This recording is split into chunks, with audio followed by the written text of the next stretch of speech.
Olá, meu nome é Jairo Jorge, eu sou jornalista e apresentador do programa Domínio Público. Aqui em discussão, educação, inovação e o futuro do Rio Grande e do Brasil. Sempre um debate com profundidade, com excelência. No programa de hoje, nós vamos discutir os desafios do Sistema Único de Saúde.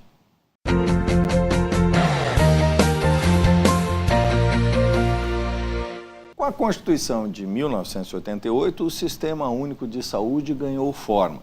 Nesses quase 30 anos, muitas crises já foram enfrentadas pelos gestores.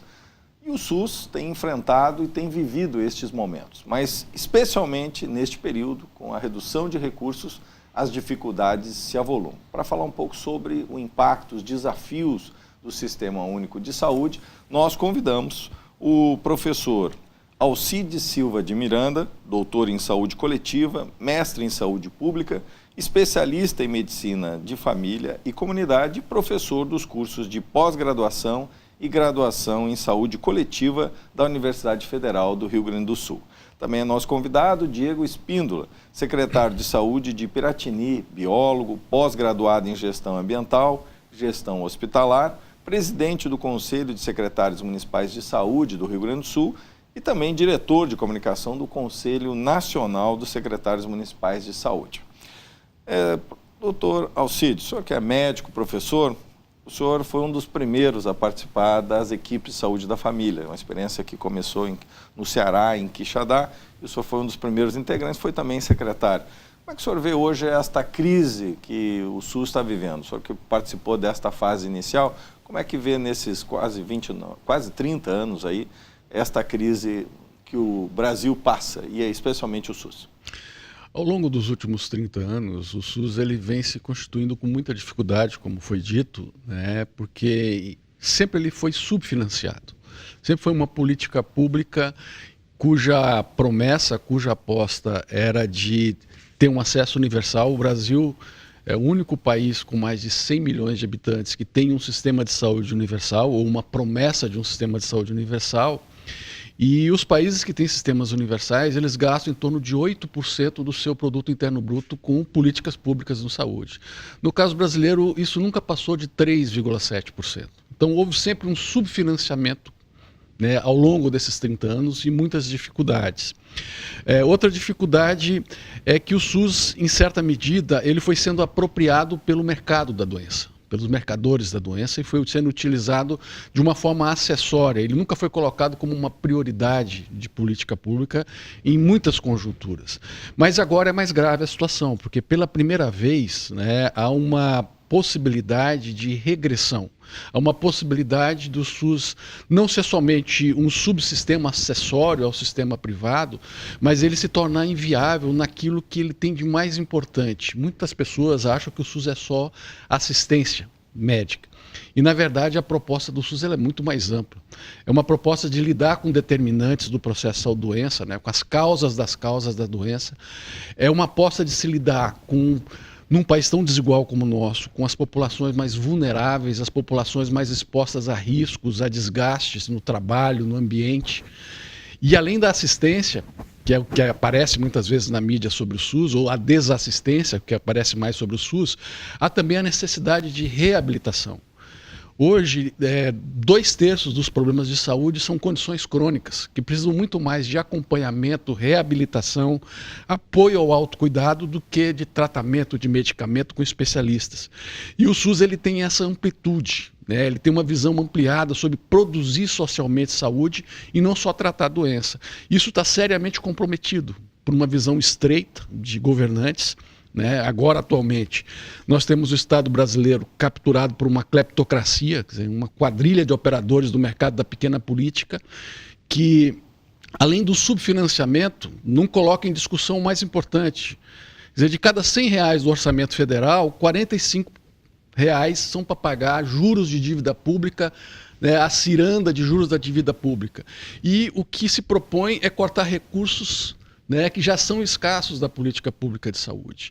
Então, nós estamos colocados num desafio, não só de resistir a essa ofensiva, né, de redução do SUS, né, de mais desfinanciamento e uma visão equivocada de governantes, principalmente no plano federal, do Ministério da Saúde, que estão comprometendo, inclusive, questões muito importantes como saúde da família, a atenção básica, a vigilância em saúde, né, ao propor formas de desregulamentação do financiamento que hoje existe, que são uma salvaguarda para esse tipo de política.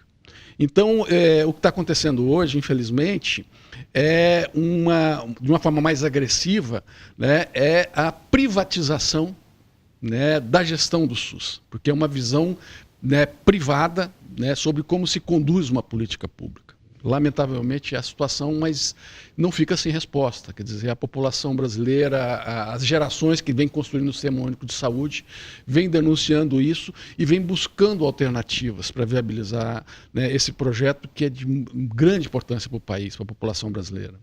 Diego, tu que és secretário de Saúde, Piratini é uma cidade histórica, primeira capital farroupilha, portanto tens a vivência do sistema na base, mas ao mesmo tempo tu preside o conselho de todos os secretários municipais de saúde dos 497 municípios. Como é que é essa questão do financiamento que sempre atingiu o SUS, como é que hoje ela recai sobre os ombros dos municípios? Jairo, hoje os municípios têm uma responsabilidade bem maior com o sistema público de saúde. É bem como o professor Alcides disse, a população brasileira, quando consome a água na sua casa, ela tem saúde pública ali, porque a vigilância sanitária está ali. Quando ela consome a carne, quando ela tem o seu remédio, em todo esse sistema está o sistema público de saúde. E há um desfinanciamento do sistema público de saúde, com o perigo ainda de nós termos que ficar 20 anos com esse valor congelado. Esse é um medo hoje que qualquer gestor tem. Eu tenho dito para os gestores de saúde hoje, que são mais de 80% gestores novos que estão chegando aos municípios, que se eles conseguirem, nesses 2 primeiros anos de mandato, conseguirem manter os serviços que estão nos municípios abertos, serão os grandes vitoriosos, né? A gente tem recomendado para que nenhum gestor abra serviços novos, porque hoje o Tribunal de Contas aponta o índice dos municípios que acabaram não conseguindo mais arrecadar pela essa crise econômica que o país vive. Automaticamente é lá na ponta que o município sofre. E acaba o município hoje tendo que arcar com muito mais do que é a responsabilidade dos 15% de aplicar em saúde pública. A média nacional hoje está em 29% de aplicação dos municípios em saúde pública. Isso é um índice muito alto. E acaba que os estados... A exigência seria 15% e acaba sendo uma média de 29%, quase o dobro, né? E acaba que a União e os estados, muitas vezes, com as dificuldades, colocando alguns índices aí para chegar às suas normativas que são obrigatórias. E a gente sofre muito hoje com atraso, né? A atenção básica hoje, no estado do Rio Grande do Sul, está com quase 500 milhões em atraso, né? Quem arca com isso é os municípios, quem paga essa conta é os municípios. E quando se fala em atenção básica e não se tem uma atenção básica reforçada, pujante, acaba isso gerando uma atenção de média, se não de alta complexidade. Se a gente pudesse fazer toda uma prevenção, né, a gente evitaria muitas doenças que acabam migrando para a média complexidade ou para a alta complexidade. Isso hoje é uma preocupação e um custo que se preocupa hoje em manter o sistema público de saúde.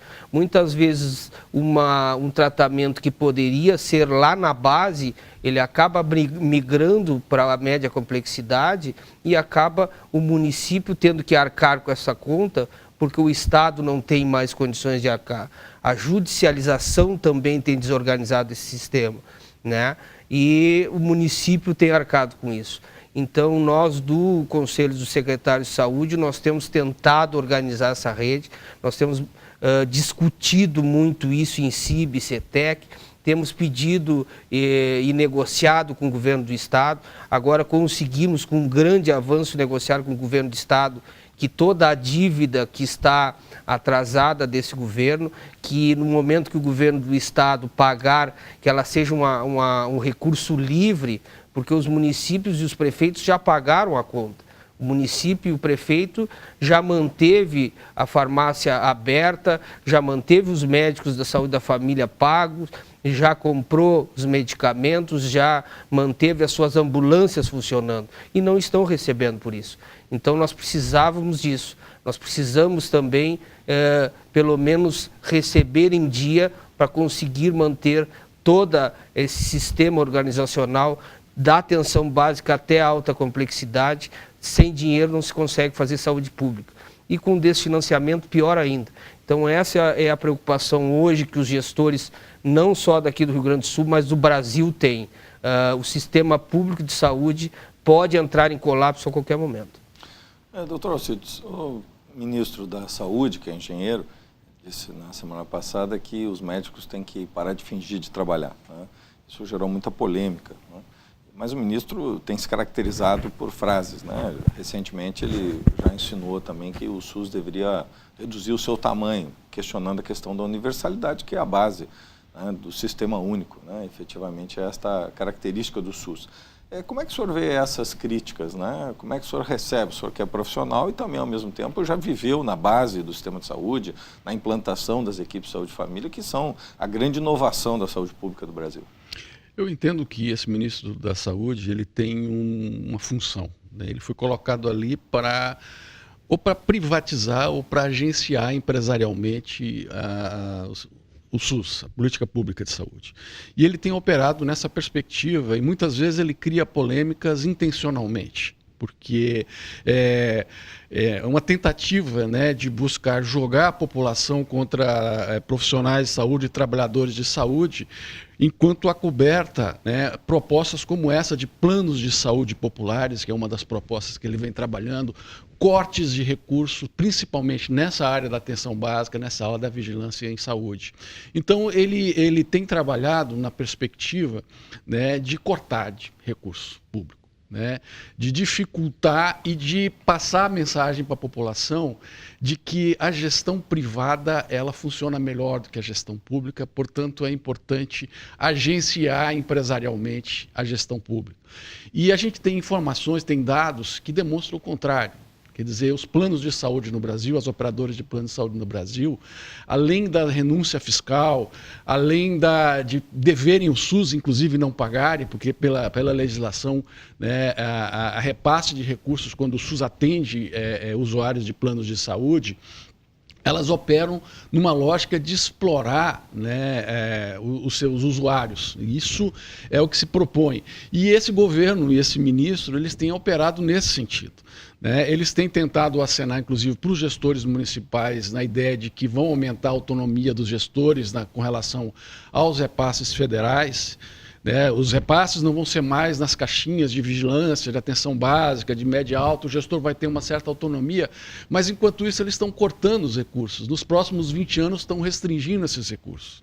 Então é um aceno, né, para ganhar um tipo de apoio, mas sem dizer claramente, né, que o que está se passando para os gestores é colocá-los num papel menor. Eles não vão ser gestores públicos, eles vão ser gerenciadores de resíduos de recursos, de restos de recursos que não são suficientes para garantir a atenção à saúde nos seus municípios. Diego, há de fato esse conflito tão intenso, porque, claro, existem episódios, nós temos, né, o episódio de Caxias do Sul, que tem hoje um conflito, mas isso é uma característica hoje, essa é a marca, digamos, hoje dessa relação conflituosa do médico com o gestor? Olha, ou são fatos mais isolados? São fatos bem isolados, né? Eu acho que sempre quando o gestor consegue mostrar isso, os gestores têm mostrado muito isso, consegue mostrar para a equipe para o que ele veio e o que ele quer com a saúde pública, ele consegue mobilizar a equipe. E eu acho que muitas vezes não adianta se ter um médico 40 horas dentro de uma unidade de saúde que ele não está com o seu perfil de atenção à saúde. Não adianta só ele cumprir horário. ele tem que estar lá, ele tem que fazer com que as pessoas se sintam confortáveis no atendimento. Nós tivemos um grande avanço em saúde pública com um dos melhores programas que eu conheço até hoje, que é o Programa Mais Médicos. O Programa Mais Médicos veio para humanizar muito mais o sistema público de saúde. E um medo que o COSEMES tinha, e nós gestores tínhamos, era da perda desse programa. Nós acreditamos nos médicos brasileiros, acreditamos nos médicos que nós temos gaúchos, mas esses médicos cooperados que vêm, eles vêm com esse perfil da humanização, de se aproximar das pessoas, de ir para dentro da comunidade, visitar o domicílio das pessoas. E isso nós ainda não temos essa formação dentro do país e no Rio Grande do Sul. Estamos começando, já estamos dando alguns passos para isso. Mas nós precisamos de mais gente, de mais médicos com essa formação, com esse perfil para ter atendimento à população. E eu acho que, como o doutor disse, a gente criou um mercado muito vasto da especialização em saúde no país, onde muitas vezes já se estuda a medicina com a especialidade tal que dá mais dinheiro, com a especialidade tal que está com menos gente no mercado hoje. Isso é preocupante. A gente precisa de médicos generalistas, médicos que atendiam de tudo e que conseguiam resolver lá na base, né? E muitas vezes hoje a gente acaba criando demandas para algumas especialidades que a gente não tem nem formação médica, né? Hoje a gente tem uma dificuldade de se arrumar pediatra para todos os municípios. A gente tem dificuldade de arrumar neurologistas aí para atender na média e na alta complexidade. Então, são algumas especialidades que o país tem problema de resolver isso. E principalmente na atenção básica. As pessoas que vão estudar medicina, elas não vão voltadas muitas vezes para atender a atenção básica, o médico sanitarista, né? O mercado impôs isso para quem estudou medicina. E hoje se começa a rever esses conceitos. E a gente começa a aprender muito com esses médicos que vieram de fora e estão nos dando uma aula do que é fazer saúde pública e saúde humanizada e sanitária para as comunidades lá do fundão mesmo, as comunidades do interior. E isso é uma coisa que o programa Mais Médico veio para mostrar para o Brasil. Atender as pessoas que estão cada vez mais distantes das grandes cidades. Doutor Alcides, o senhor é professor, portanto trabalha, né, com novas gerações de médicos, né? O SUS surgiu, uma das linhas diretrizes, né, principais linhas do SUS foi a questão da prevenção. E a equipe de saúde da família veio exatamente, né, para ser a materialização dessa diretriz, né? Como é que o senhor vê essa nova geração de médicos, o senhor que lida, né, está formando constantemente, há já esta preocupação, eles estão se vocacionando para como médico de saúde da família, saúde coletiva? Eu acho que aos poucos e de uma forma insuficiente, né? Ainda predomina, né, na formação, primeiro se induz o médico a ele ter um complexo de superioridade com relação aos outros profissionais, ele se achar melhor do que os outros profissionais. Isso dificulta o trabalho em equipe, né? A especialização ainda é precoce, a pessoa já entra lá no primeiro semestre pensando na especialidade e tem uma visão preconceituosa com relação à atenção primária, atenção básica. Agora, novos cursos estão surgindo, principalmente no interior do Rio Grande do Sul, nós temos o caso de cursos que estão surgindo, que tem mais a tentativa de colocar esses estudantes em contato com a atenção primária, com a rede de atenção primária desde o início da formação. E aí, de uma certa maneira, isso está acontecendo muito gradualmente. Mas os grandes centros de formação ainda continuam formando especialistas com uma visão mercantilizada, né, a visão de sair e ganhar dinheiro com a doença, né, e não ter essa preocupação, né, de retomar uma clínica onde se tem uma visão mais abrangente, né, da pessoa humana, onde se estabelece um vínculo, uma relação de confiança. E eu acho que esse é um desafio muito importante. Um outro desafio que eu acho que está colocado para o SUS, e eu preciso dizer isso, o nosso país tem quase 5.570 municípios. Mais de 40% tem menos de 10 mil habitantes. Né? Se pegar 25 mil habitantes, de cada 4 municípios no Brasil, 3 têm menos de 25 mil habitantes, e é impossível para esses municípios organizarem a atenção integral no seu território. E a saída que a nossa Constituição aponta, o SUS aponta, é a regionalização, a organização de regiões de saúde. E esse é um desafio que, nesses últimos 30 anos, ele tem se investido muito pouco ainda. Existe um processo de regionalização em curso, existe uma legislação, que é o Decreto 7508, e numa região de saúde, a ideia é ter a atenção básica organizada, né, a vigilância em saúde organizada, a atenção psicossocial organizada, a rede de urgência e emergência organizada e aí sim as especialidades, inclusive as especialidades médicas. Mas a porta de entrada do Sistema Regional de Saúde não seriam as especialidades médicas, seria a atenção básica. Seria a rede de atenção psicossocial, seria a rede de urgência e emergência. E aí, necessariamente, vai ter que alterar a formação desses profissionais nos cursos de medicina e nos outros cursos da área de saúde também.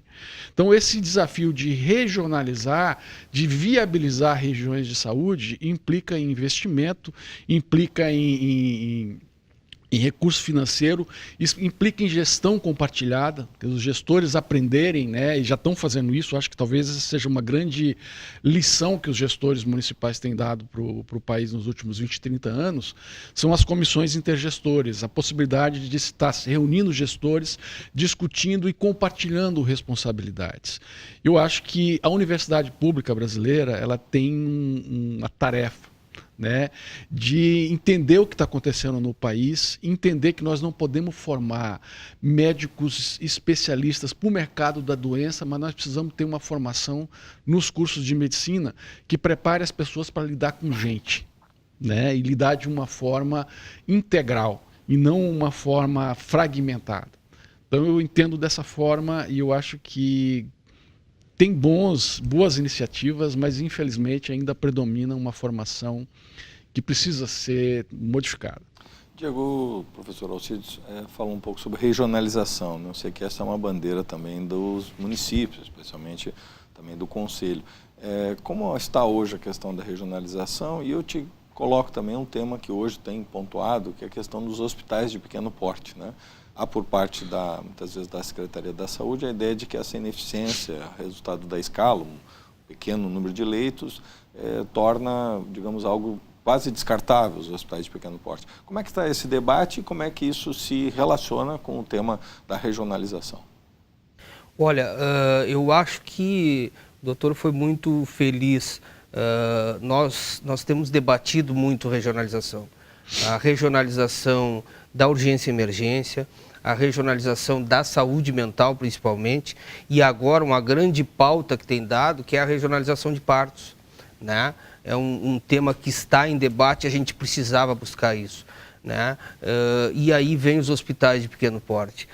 A gente discute que muitas vezes um hospital de pequeno porte que não tem uma sequência muito grande de partos, ele acaba não tendo a eficiência, né? E estudos apontam que um hospital de pequeno porte que tem um baixo índice de parto, ele acaba tendo o risco de ter um índice de mortalidade maior, né? Mas eu acho que os hospitais de pequeno porte eles fazem um grande papel e eles têm que migrarem para um outro perfil. A gente tem um perfil aí para hospitais que têm que ter leitos de longa permanência, que as pessoas precisam ficar mais tempos internadas, mais de 30 dias, mais de 20 dias. E existem esses programas para leitos de longa permanência. Esses hospitais de pequeno porte também têm que ser usados para esses leitos psicossociais, leitos de drogadição, né, para desintoxicação. Então a gente precisa criar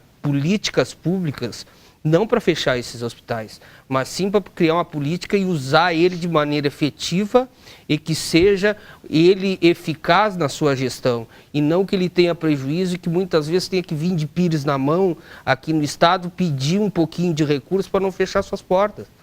Nós precisamos fazer uma gestão qualificada e colocar lá a maneira que ele sobreviva com qualidade, com eficiência, mantendo os seus serviços em dia, os seus profissionais em dia e com segurança. né? Então, eu acho que a regionalização é uma das pautas que nós estaremos debatendo no congresso desse ano aqui do COSEMES do Rio Grande do Sul, 8, 9, 10 de agosto, é a regionalização. A regionalização vai fazer nós resolvermos vários gargalos que o Estado do Rio Grande do Sul ainda não conseguiu resolver. E a regionalização de partos é uma delas.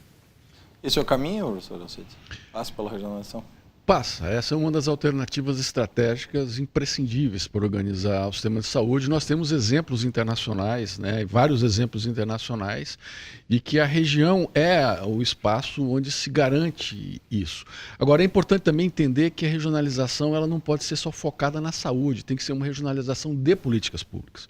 As políticas ambientais, né, de preservação ambiental, as políticas de educação. Então, os mapas regionais, eles têm que ser mapas de políticas públicas, onde a saúde vai se integrar ao conjunto das políticas públicas, porque senão a gente vai ter uma região para a saúde, outra para a educação, outra para a política ambiental. Então, esse é um desafio que está colocado para o SUS e está colocado para o conjunto das políticas públicas. Queremos então agradecer a participação do professor Alcides Silva de Miranda e também do secretário Diego Espíndola, que nos trouxeram aqui luzes sobre o debate do Sistema Único de Saúde, sistema que vai completar no próximo ano 3 décadas de existência. Agradecemos a tua audiência e deixamos as redes sociais para tuas contribuições, sugestões de programa, ideias, para que nós possamos debater aqui no domínio público. Nós te aguardamos na próxima semana. Até lá!